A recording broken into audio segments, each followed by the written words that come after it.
Le débrief Maritima avec votre concessionnaire Nissan Marseille, L'Estaque et Aubagne, Groupe Morin. Allez, le débrief du bar des supporters en direct sur Maritima. On va revenir sur ce match nul entre l'Olympique de Marseille et le LOSC, un but partout. Beaucoup de sujets à aborder dans ce débrief. On parlera de certains joueurs, on parlera aussi, voilà, parce qu'il faudra en parler, des décisions de monsieur Delageau qui sont bien évidemment assez contestées. Si vous souhaitez nous appeler 04 42 41 36 15, 04 42 41 36 15. Jaco, un match nul mérité selon toi? Oui, un match nul mérité parce que Lille a montré de très très belles choses. On a souffert, je le disais à Karim, ce qui ce soir ressort, c'est la frustration parce que ce but à la 87e minute, il y a un but évitable malheureusement sur coup de pied arrêté.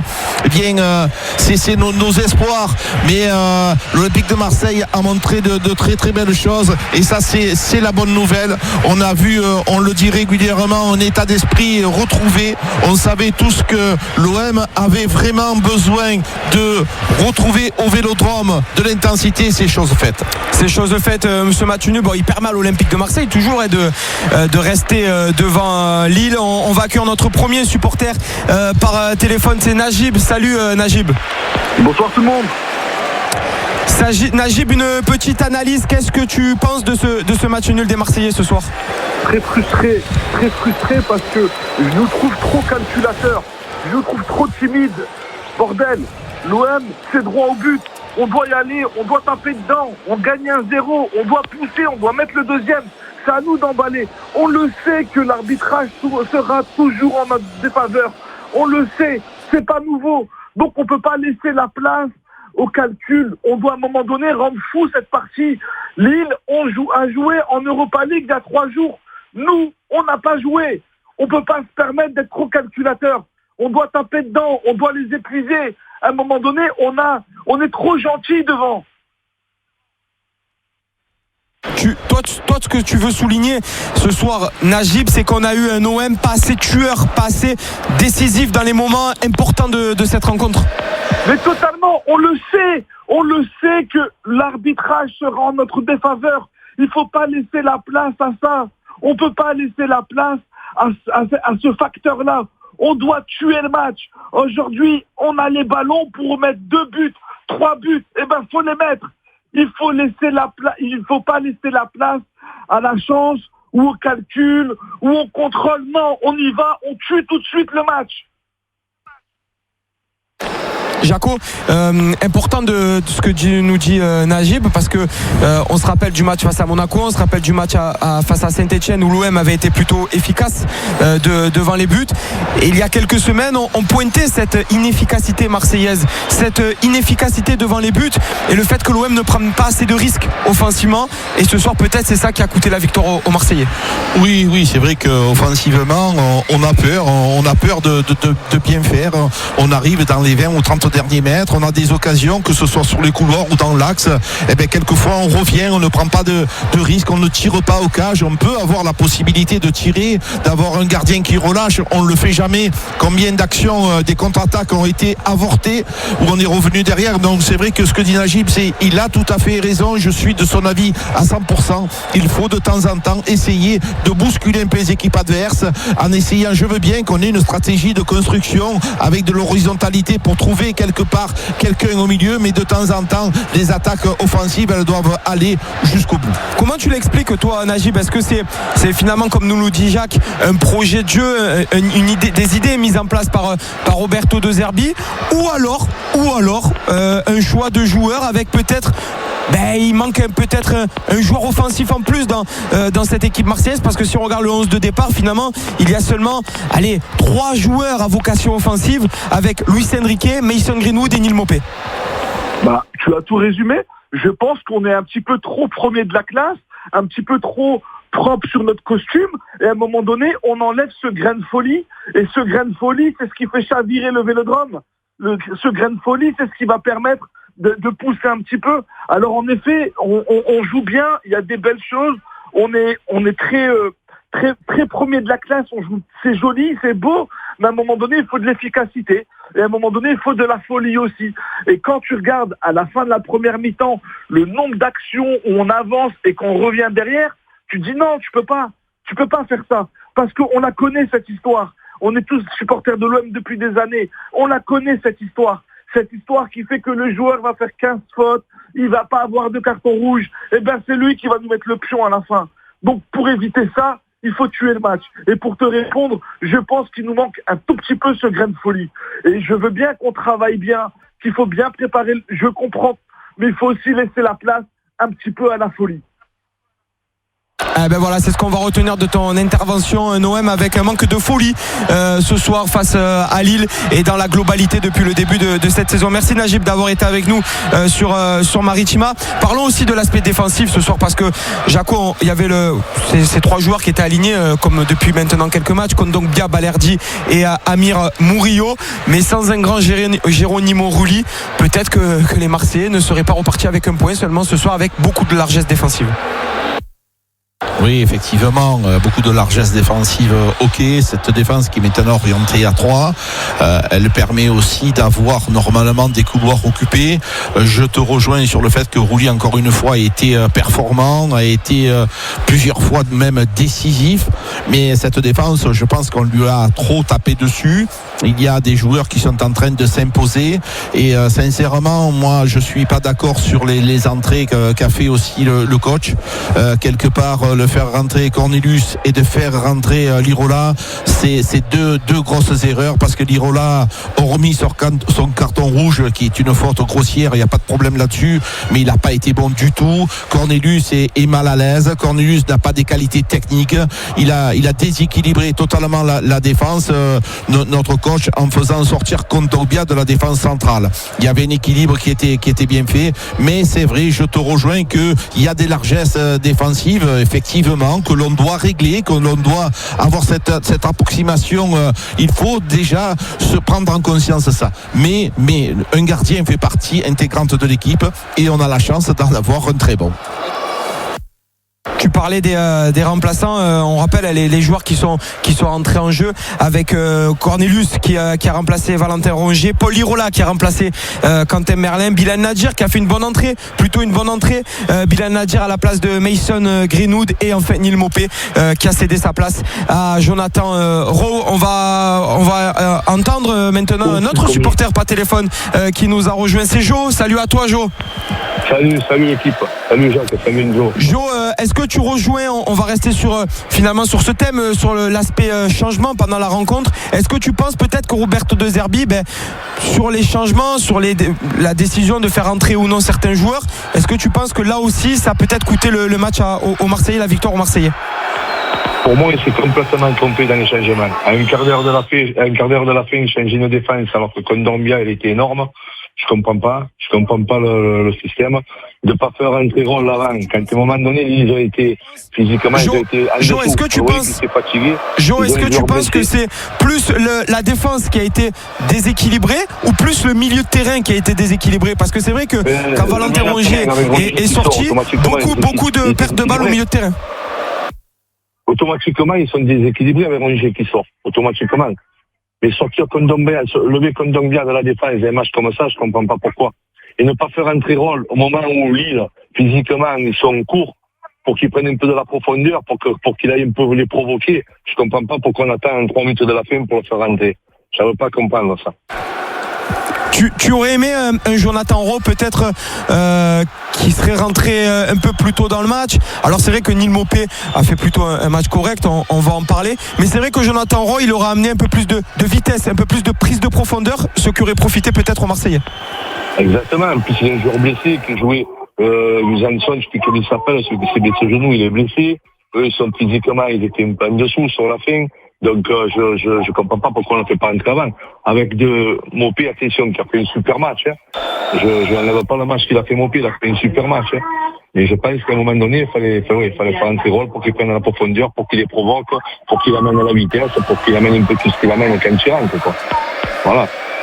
Jaco, c'est vrai que la gestion de Jonathan Roy, on va rester sur ce sujet, il faut en parler parce que c'est vrai que quand on regarde ces derniers matchs, il a peu de temps de jeu, Jonathan Roy. Alors comme on dit souvent, on n'est pas à l'entraînement, donc on ne peut pas savoir si les séances d'entraînement sont bonnes de la part de l'anglais, mais c'est vrai que la gestion, elle pose quand même quelques questions. Oui, il y a des questions à se poser, évidemment. Il est entré en jeu, mais il rentre trop tard, c'est trop difficile pour lui. Je le disais à la mi-temps, on en parlait ensemble tous les deux, Neil Maupay doit faire 25 minutes et il doit faire rentrer beaucoup plus tôt Jonathan Rowe pour pouvoir avoir un peu plus de verticalité, de profondeur que puisse lui apporter Jonathan, surtout que Neil Maupay était fatigué avec des efforts sans cesse, il a été poussé, il a été au charbon régulièrement. Donc ce soir, encore une fois, je suis d'accord avec certains choix du coach sur des trucs, mais là sur beaucoup de joueurs, de choix de joueurs, de changements, je l'ai trouvé ce soir un petit peu en dessous.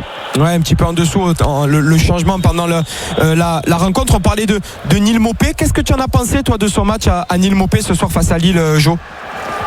Je l'ai trouvé très bon. C'est un guerrier, c'est un joueur comme on aime. C'est un joueur sur qui on fait beaucoup de fautes, on a beaucoup de coups francs par rapport à lui. Moi j'adore ce joueur-là. Il est sur tous les ballons, il lâche rien, il rentre dedans, il fait faire beaucoup de fautes. D'ailleurs, je comprends pas pourquoi Konaté il a pas un rouge à la fin, quoi. Il mérite le rouge, mais bon, ça après c'est un débat, c'est les arbitres, on le sait. Jo. Pardon ? C'est déjà quitté, d'ailleurs c'est lui, c'est déjà quitté, d'ailleurs c'est lui qui marque le but, donc c'est vrai que ça fait un petit peu rager. Est-ce que malgré tout ce match il te fait penser que l'OM est sur la bonne voie? Oui, parce qu'on a vu de belles choses. Après, comme on vous disait depuis tout à l'heure, c'est vrai que ils auraient peut-être pas mérité de perdre vu le match qu'ils ont fait. Mais bon, on a vu de belles choses, on a vu qu'ils sont un peu plus en confiance au stade de Vélodrome, ce qui nous manquait depuis le début de la saison. Si on aurait joué comme ça depuis le début de la saison, je pense que les matchs contre Auxerre, contre Angers, tous ces matchs-là, ils seraient passés, quoi.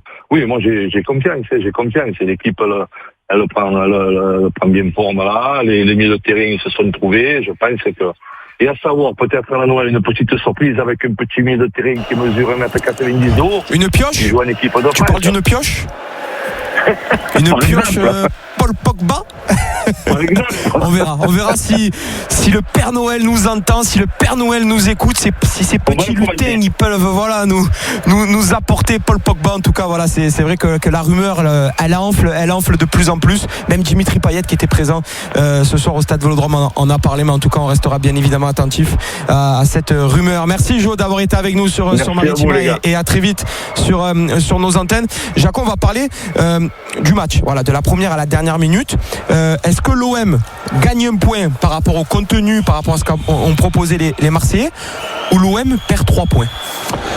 Mais vu la physionomie du match, comme nous disait Jo, effectivement, cette équipe lilloise, elle a eu des occasions, mais quand tu deviens gourmand à la 87e minute, obligatoirement, tu penses aux 3 points. Et on les a perdus. Et notre rôle dans le débrief, c'est d'expliquer pour nous, encore je le dis modestement, les raisons pour lesquelles l'Olympique de Marseille a perdu ces 3 points. Parce que l'OM a eu une défense remaniée. L'OM a fait ce coup franc de Hébert qui a été, je le disais, super dangereux à cet endroit, à ce moment du match. Il faut garder de la lucidité. Et donc, si on demande des progrès, c'est aussi là que l'OM doit progresser. L'OM doit progresser au milieu du terrain sur certains choix, mais l'OM doit aussi progresser offensivement parce qu'il y a eu des occasions ratées, notamment de Neil Maupay, qui a eu cette occasion franche en première mi-temps, qui a été maladroit sur sa qualité de centre. Donc voilà, je pense que oui, je suis frustré. C'est le mot qui revient ce soir. L'OM aurait pu et aurait dû repartir avec les 3 points. Ouais, de la frustration après cette rencontre. Mais on le rappelle, pour le moment, l'OM est deuxième au classement en attendant le match de Monaco. L'OM a un petit point d'avance sur Monaco en attendant le match. Mais voilà, un bon résultat. L'OM ne perd pas. L'OM reste sur cette dynamique et on va accueillir Nico pour en débriefer avec lui. Salut Nico. Salut Enzo, salut à tous. Nico, ton sentiment à toi, qu'est-ce que tu penses de ce match nul des Marseillais? Alors voilà, on a eu des différents avis de nos supporters qui nous ont rejoints depuis le début de ce débrief. Nul mérité ou victoire qui passe à quelques pas pour les Marseillais? Comment tu le vois toi? Victoire qui passe à côté. Après, il y a beaucoup de frustration parce que je pense que le contenu y était. On a eu les occasions franches. Malheureusement, on n'a pas réussi à tuer le match. Et après, on le sait que dans des gros matchs comme ça, on se fait punir derrière. Après, je rejoins Jacques sur le coup franc de Lille qui amène le but. Højbjerg, alors il nous a tous régalé au stade quand il a fait ce tacle un peu appuyé. Mais bon, à cet endroit-là, c'est faute professionnelle de faire ça, surtout vu son expérience et tout. Après, bon, on va pas l'enfoncer. Je dis pas qu'il nous coûte le match, mais c'est une faute totalement évitable et ça pardonne pas derrière, ça fait but. Donc ça fait très mal, ouais. Son match, qu'est-ce que tu en as pensé à Pierre-Emile Højbjerg ce soir? Restons sur ce sujet. Je l'ai trouvé en progrès quand même par rapport aux semaines précédentes où je le trouvais un petit peu en dedans. Là, ce soir, il a quand même relevé un peu le niveau. Au milieu de terrain, ça a été costaud avec Rongier et Rabiot. Il remonte un peu le niveau de ces dernières semaines. C'est quand même un peu mieux. Du mieux pour Pierre-Emile Højbjerg. C'est vrai que sur les précédents matchs, on en attendait beaucoup plus de Højbjerg. Parlons aussi de ce but, Nico, ce but magnifique de l'Olympique de Marseille. Ce but-là, c'est un but, je l'ai dit aussi à la mi-temps, c'est un petit peu un but à la De Zerbi. C'était totalement du De Zerbi ball, hein, voilà, contre-attaque, à une touche de balle. C'était vraiment, vraiment magnifique. Mais plusieurs fois dans le match, on a vu un peu des actions, des redoublements de passes comme ça, à se projeter rapidement de l'avant. Alors, tout n'est pas parfait encore. On sent que voilà, c'est encore un apprentissage, mais on monte en puissance et je pense que c'est de bon augure pour la suite de la saison. Même si ce soir, voilà, on sort du stade assez déçu du résultat, malgré la bonne physionomie quand même. Alors tu parles d'une contre-attaque sur ce but et j'en ai vu beaucoup sur les réseaux sociaux ou même j'entendais beaucoup au stade, superbe contre-attaque, mais j'ai regardé l'action et c'est une attaque placée des Marseillais. Le ballon il part pas d'un 6 mètres mais d'un ballon sur Geronimo Rulli qui calme un petit peu les choses, Jaco. Et on a vu vraiment quelque chose, je pense que Roberto De Zerbi attendait, parce que sur le but, j'ai cru que c'était Usain Bolt, il est parti jusqu'au poteau de corner en train de courir, donc c'est peut-être ça qu'il attendait, un véritable but à sa sauce. Oui, c'est la sauce de Zerbi, effectivement. C'est pas une contre-attaque, c'est un but construit de fort belle manière. C'est ce qui nous a plu, ce qui nous a énormément plu. Et quand l'OM joue comme ça, tu te régales. Sauf qu'on le fait trop peu souvent. Avant de pouvoir trouver de la verticalité, on met 3 plombes. Donc, je pense que évidemment, dans le temps, ça va s'améliorer parce que c'est pas facile. On le dit, on le répète, c'est une équipe lilloise avec beaucoup de qualité. C'est une équipe qui est en Champions League, qualifiée encore, donc oui, on avait la possibilité, on avait les qualités requises pour pouvoir vaincre cette équipe. Ça c'est pas fait. Nous, notre rôle, c'est d'essayer d'étudier au mieux Olympique de Marseille dans l'objectivité. Donc voilà, il y a des choses qui ont été faites bien, des choses qui ont été faites très bien, mais il y a des choses à revoir, et notamment, comme je disais tout à l'heure en ouverture du débrief, les changements n'ont pas été opportuns de la part du coach. Ouais, des choses à revoir, Nicolas, à chaud, parce que le débrief, on le rappelle, c'est à chaud, c'est à quelques minutes après le coup de sifflet final. Où il y a encore de l'amélioration, selon toi, dans cette OM là, après le match de ce soir? Dans le réalisme offensif, déjà voilà, quand on a les grosses situations qu'on a eu là, le poteau de Mopé, la tête de Balerdi, voilà, il faut qu'au moins une des deux, on doit les mettre au fond. Après, quand même, sur certains moments dans le match, ça ronronne beaucoup trop derrière, c'est beaucoup trop long, ça tergiverse un peu derrière, ça fait la passe à 10 encore. Alors, moins qu'en début de saison, mais c'est quand même encore un petit peu le cas, donc je pense que ça, c'est quelque chose qu'on va devoir gommer au fur et à mesure sur la deuxième partie de saison. Après, je rejoins Jacques sur les changements. Autant que sur les derniers matchs, il y avait des changements qui étaient importants, qui étaient intéressants, qui apportaient un vrai plus. Là, clairement, les entrants ce soir, ils ont beaucoup déçu et on a perdu énormément en qualité quand, à la sortie de Greenwood et Rongier, on a senti une vraie différence de niveau quand même.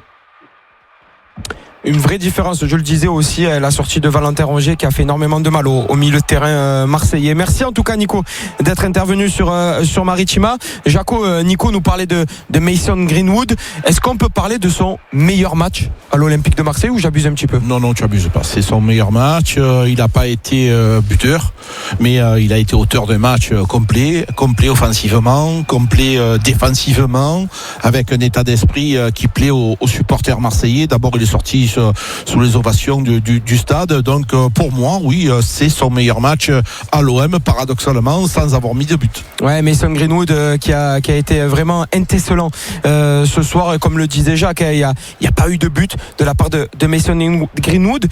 Mais qu'est-ce qui nous fait dire ça finalement? Qu'est-ce que après le match on se dit waouh, Greenwood ce soir c'est fort? Oui, parce que quelque part on l'a vu récupérer des ballons, on l'a vu offensivement avec des passements de jambes être capable de performer, de donner des bons ballons, de faire des redoublements de passes. Il est toujours dangereux dès qu'il a le ballon dans les pieds. Tu vois que c'est la grande classe. Aujourd'hui, quand tu es connaisseur de football, les gens ne se sont pas trompés parce qu'à Marseille on connaît le football. Il y a beaucoup de supporters, mais il y a beaucoup d'amateurs de foot qui viennent au stade et qui observent les bons joueurs. Et quand tu sors sous les applaudissements à Marseille, c'est que tu as été auteur d'un grand match. Donc voilà, ce soir il a signé à mon avis son meilleur match. Ouais, le meilleur match de Mason Greenwood. On va parler aussi, on parlait de l'inefficacité offensive de l'Olympique de Marseille. Et c'est vrai que quand on regarde les stats entre l'OM et Lille, 29 ballons touchés dans la surface pour les Lillois, dans la surface adverse, contre 15 pour les Marseillais, et dans les 30 derniers mètres adverses, 60 ballons touchés pour les Marseillais contre 135 pour les Lillois. Bernard, salut à toi. Ces deux stats là, ces deux chiffres que je viens de donner, ils sont vraiment révélateurs finalement de la rencontre ce soir entre l'OM et Lille. Salut Enzo, Bernard. salut Jacques. Oui. Écoute, tu viens de résumer la partie avec ces deux stats. Moi, je veux dire, une fois sorti de la vie du supporter, de la frustration du match nul, mais à la mi-temps déjà, si on n'a pas roulé, on est à la cave, les gars. Moi, je 20 ans, les progrès, j'entends, mais si on n'a pas ce gardien, on est à la rue. On marque un très joli but, il n'y a rien à dire. Si on appuie un peu nos actions, quand Mopé il est contre, à un moment donné, il arrive seul, il met le ballon, que le ballon ne sort pas. Mais s'il y a quelqu'un qui suit, qui accompagne, il va le voir. Et la petite passe en retrait qui va bien, n'importe qui le met au fond. Non, devant, ça va pas du tout. Moi, je vous le dis, ne parlons surtout pas de l'arbitrage. C'est pas l'arbitre qui nous tue le match. Moi, j'en peux plus de voir jouer comme ça. Moi, ça me convient pas, je vous le dis. Qu'est-ce que tu reproches à cet OM-là de Zerbi, Bernard? Soir, les gars. C'est eux qui ont joué jeudi soir. Ils ont joué jeudi soir. Qu'est-ce que tu reproches, Bernard, qu'est-ce que tu reproches aux Marseillais? Quoi? Qu'est-ce que tu reproches, Bernard, aux Marseillais? Qu'est-ce que tu reproches aux Marseillais ce soir? On n'avance pas. On ronronne. On n'avance pas. On n'avance pas devant, ça va jamais au bout. Jamais. Quand regardez-le le match de nouveau, les gars. Regardez-le de nouveau le match demain, à tête reposée. Et vous allez voir nos attaques. Qui a? Vous avez entendu? Rulli, il sort le match de sa vie encore. Sinon, à la mi-temps, on s'en va, on pleure à la mi-temps. Si on a n'importe quel autre gardien. Moi, je veux bien, j'entends les progrès. J'entends, et c'est mieux, il y a l'état d'esprit. J'ai rien à reprocher là-dessus. Mais l'animation, arrêtez. Ce matin, je lis dans la presse que lui, il préfère le jeu au résultat, mais il a marqué le but, on n'a plus avancé. Moi, je vous le dis, les gars, ça me convient pas. Alors, c'est peut-être le football d'aujourd'hui, mais on n'a pas les joueurs pour le jouer, ce jeu-là. Tu te retrouves devant, les types, ils arrivent, ils ont fait une course de 80 mètres. Il n'y a personne qui suit. On marquera jamais un but sur un second ballon. Et on ne jouera pas tous les week-ends contre Saint-Etienne. Les mecs, ils sont 8e sur la Champions League de cette année au classement. Donc, le résultat... Et donc, le résultat, il ne te satisfait pas? Le résultat, du coup, il ne te satisfait pas? Mais oui, il me satisfait, parce que c'était un miracle qu'on soit 1-1. C'était un miracle, les gars. Un miracle. Après, on parle de la faute, tout ça, mais quand il y a la faute, il n'y a pas forcément but derrière. on prend le but. Après, on me dit Konaté ou j'ai tout déjà quitté, il a fait 25 fautes sur mon pied. Ok, mais ne parlons pas de ça. N'attendons rien du corps arbitral. Essayons de jouer notre jeu, de mettre les ballons au fond. Et si on en met un de plus, on n'en parle pas de l'arbitrage. On n'en parle pas de l'arbitrage. Sauf, on est toujours sur le fil du rasoir. Non, ça va pas. Tu es pessimiste. Dans ton discours, Bernard, je vois un Bernard pessimiste. Est-ce que je me trompe ou pas? Non, c'est pas pessimiste. Je suis déçu de ce que je vois. 67 000 personnes encore au stade. Tu dois l'enflammer, le match. Les mecs, ils veulent jouer 1h30, jeudi soir. Oh, c'est nous, que le premier quart d'heure, on est à l'ouest. À l'ouest. On a de la chance qu'ils n'ont pas la réussite. Et c'est la question qu'il faut se poser. C'est ça. S'il est dans la réussite, qu'est-ce qu'on en a ce soir? On a les yeux pour pleurer. On a. Regardez-le, Jaco, le est-ce match que tu comprends le discours de Bernard? Ouais, je peux entendre ce que dit Bernard, mais je le trouve assez sévère. C'est vrai que l'OM dans les premières minutes a été en difficulté. Je pense qu'on aurait pu et on aurait dû nous aussi marquer quand Adrien Rabiot s'est retrouvé devant Chevalier. On se rappelle aussi cette tête qui a été mise de la part de Balerdi, qui a été sortie par Chevalier. Donc voilà, c'est vrai que la méthode de Zerbi, elle est spécifique. Tu le sais très bien. Moi, je suis comme Bernard. J'aime le football hurrah, c'est-à-dire avec beaucoup d'actions rapides, avec de l'attaque, mais on le sait tous, la construction, ça fait partie de l'ADN de Zerbi. Il veut construire, et toi, tu es amoureux de ce système-là, et moi, j'ai beaucoup de mal. Donc, il va falloir qu'on apprivoise ce jeu, Bernard et moi, mais c'est vrai qu'on est inquiet dans les relances, on est inquiet dans sa façon de méthode de travail, mais il faut aussi reconnaître que la méthode, petit à petit, elle est en train de se mettre en place, même avec beaucoup, on a de la peur. C'est ce qui gêne aussi Bernard. Combien de fois on a eu très peur dans la construction, mais on sait que c'est sa stratégie, qu'il va falloir un moment ou un autre effectivement avoir un peu plus d'attaque, un peu plus de possibilités et de prendre des risques offensivement, parce que quand tu es numéro 9 à l'OM, eh bien, ils ont pratiquement pas de ballon, le peu qu'ils ont, ils sont dos au jeu. Donc je peux comprendre Bernard parce que je suis un peu comme lui, mais c'est vrai qu'il est sévère. Ben voilà, le petit ressenti, la petite analyse de Jacques. C'est vrai que pour suivre De Zerbi depuis maintenant quelques années, c'est vrai que à chaque fois qu'il arrive dans un club, ça met du temps à se mettre en marche, mais ça fonctionne toujours. Donc je me dis que à l'Olympique de Marseille, j'espère en tout cas que ça va fonctionner. Dernier petit mot avec toi, Bernard. Prochain match est en Coupe de France face à Saint-Etienne. La question elle est simple, est-ce que tu alignes la même équipe ou est-ce que tu lances quelques joueurs, notamment Jonathan Rowe, Bilal Nadjir, pourquoi pas, parce qu'à chaque fois qu'il fait une entrée, il est plutôt intéressant. Alors, je suis pas dans la tête de Zerbi, mais je pense que c'est peut-être le moment de donner du temps de jeu à des joueurs qui en ont un peu moins. Et s'il fait tourner à Saint-Etienne, je serais pas surpris. Et je pense que s'il fait tourner, ça n'aura pas de la qualité. Parce que l'état d'esprit, vous l'avez souligné, tout le monde l'a souligné, c'est mieux, ça bagarre. Il y a, comment il s'appelle, le petit Mopé, il a fait un match derrière, mais si on n'a pas lui devant, il avait l'autre qui faisait 30 cm, il a poussé, il est tout le long du match. Mais il faut les faire reposer, il faut faire, si Wai il est en état de jouer, il faut lui donner sa chance, et puis moi je suis pour qu'il fasse tourner un peu à Saint-Etienne, l'image. Même si après il va arriver, je crois, 15 jours de repos, là. Donc, exactement, après il y aura le 5 janvier, c'est le prochain match, ça sera le 5 janvier après celui face à Saint-Etienne, avec le match face au Havre. Donc voilà, le prochain match pour les Marseillais, c'est en Coupe de France dimanche prochain à 14h45. Voilà, important de le noter, c'est une horaire inhabituelle, mais voilà, c'est les horaires de la Coupe de France. Donc dimanche 22 décembre face à Saint-Etienne à Geoffroy Guichard, ou à Geoffroy Guichard comme le dit si bien Jaco, et après ça sera la petite trêve hivernale avant de jouer face au Havre dimanche 5 janvier. Merci Bernard d'avoir été avec nous sur Maritima dans le débrief. Bonne fête à toi aussi Bernard. La bise sera faite bien évidemment à Karim. Jaco, j'aimerais t'entendre sur l'arbitrage, parce que Bernard nous dit on ne doit pas parler de l'arbitrage, le corps arbitral, on sait comment ils sont avec les Marseillais, mais là quand même il y a quand même pas mal de choses à dire, parce que Diakité qui marque, il doit prendre rouge, il doit prendre 2 jaunes. Benjamin André, il prend jaune à la fin, mais il doit prendre jaune avant sur un tacle très appuyé sur Adrien Rabiot. Il y a quand même pas mal à dire ce soir. On ne doit pas parler de l'arbitre? Non, on ne doit pas en parler. On doit hurler. On doit hurler de l'arbitre. L'arbitrage ce soir, il est catastrophique.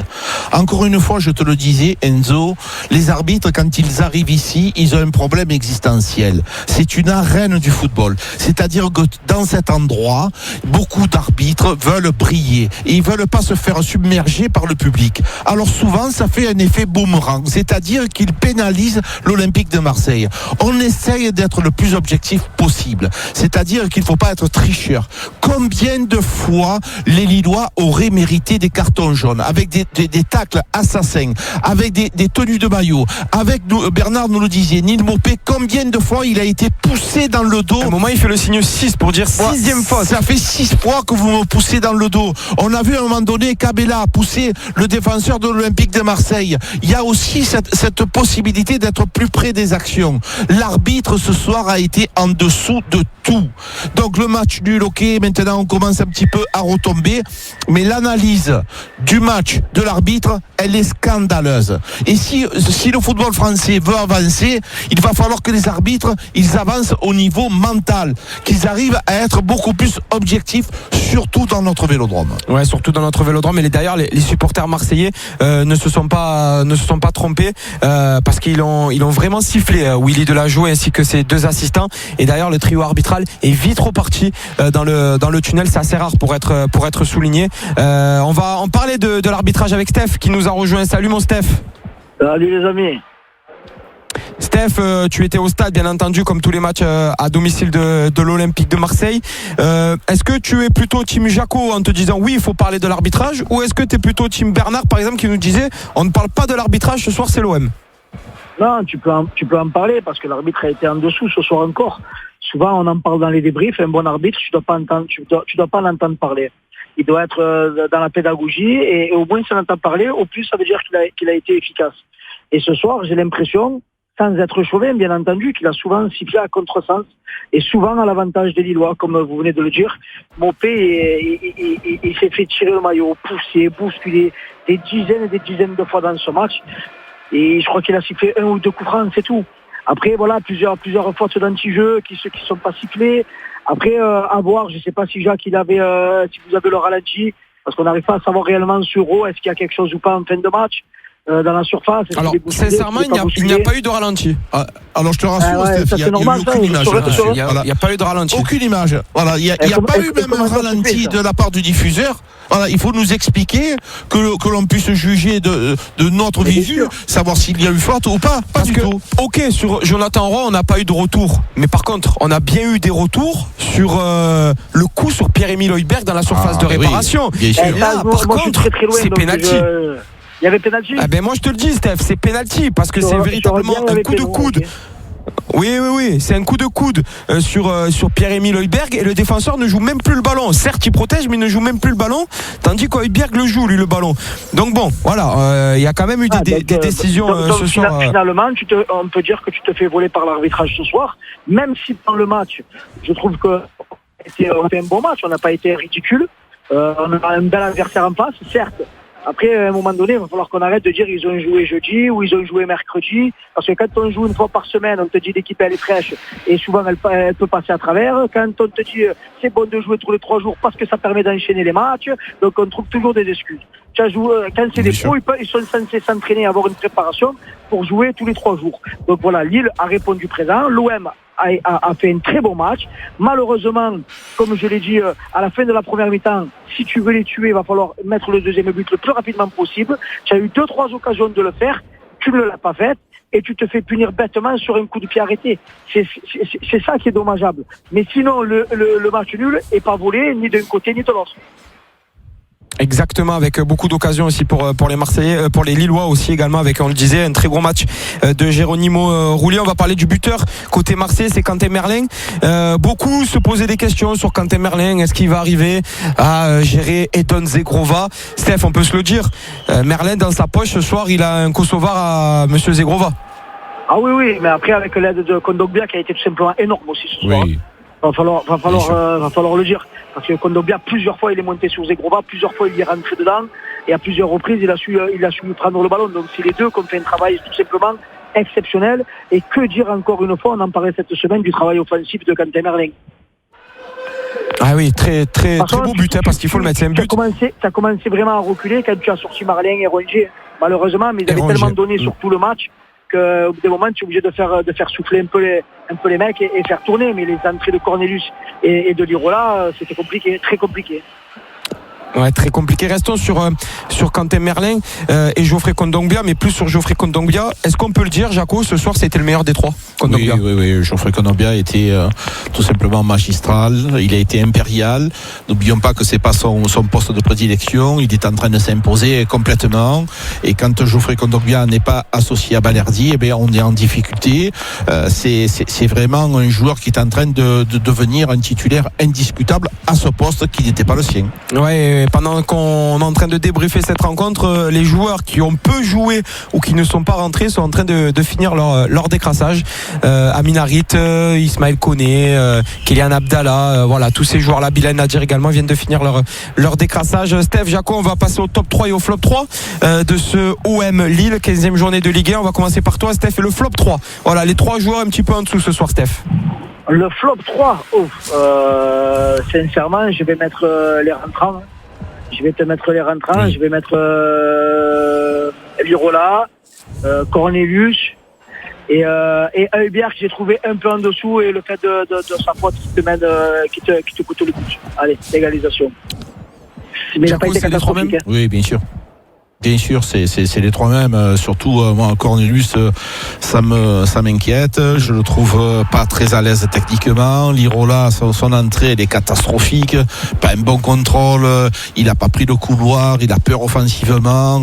Et Heuberg, oui, je suis désolé, mais moi je le trouve pas performant. À la place, Valentin Rongier est beaucoup mieux que Heuberg. Il a fait beaucoup d'erreurs de passe, beaucoup d'erreurs techniques. Et cette faute, elle est complètement, on le dit, c'est une faute professionnelle. À la 87e minute de faire un tacle assassin comme ça pour pouvoir obtenir un coup franc, c'était la dernière des choses à faire, donc un manque de lucidité totale. Lirola, Heuberg et Rongier Cornelius pour le flop 3. Le top 3, Jaco. Le top 3, bien entendu, et Rulli, le gardien, qui a été encore une fois exceptionnel. J'ai noté Greenwood avec un superbe match de Greenwood, vraiment, mais c'est un match très XXL de la part de Mason Greenwood, et j'ai envie de mettre Geoffrey Kondogbia dans ce top 3, même si Merlin le mérite aussi, mais Geoffrey Kondogbia ce soir, moi, il m'a tellement plu que je le mets dans le top 3. Ouais, ça aurait pu être un top 4 ou un top 5, hein. Tu disais Quentin Merlin, même Valentin Rongier. Exactement. Steph, tu es d'accord? Ah oui, je suis d'accord. Tu peux rajouter Mopé qui a été tout simplement exceptionnel devant, de combativité. Il faut se rendre compte, le match qu'il a fait, il doit être vraiment cramé là, à l'instant où on parle, parce que tout le temps aller au combat comme ça et encore faire des appels, des contre-appels, revenir défendre. Il a franchement un chapeau ce soir, chapeau pour le travail qu'il a abattu. Un Rabiot que j'ai trouvé très bon aussi, donc voilà, tu peux faire un top 5, Franchement, on a vu un bel OM quand même, faut pas tout jeter.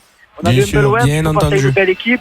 Voilà, donc il faut se servir de ce qui a marché, et c'est cette faute grossière de Heuberg qui te coûte la victoire ce soir. Mais voilà, c'est un ensemble, donc dans l'ensemble, sincèrement, tu fais un bon match quand même. Merci Steph d'avoir été avec nous sur Maritima après ce match nul des Marseillais face à Lille. Jaco, prochain match face à Saint-Etienne, un match important, un match crucial, parce que c'est la Coupe de France. Il faut aller loin en Coupe de France. Oui, il faut aller loin, mais il faut aussi faire tourner pour pouvoir rester avec le groupe concerné. Donc il y aura forcément des changements, je l'espère, je le souhaite de tout cœur. Et après, si en cours de match, ça va pas, tu fais rentrer parce que tu as droit à 5 changements.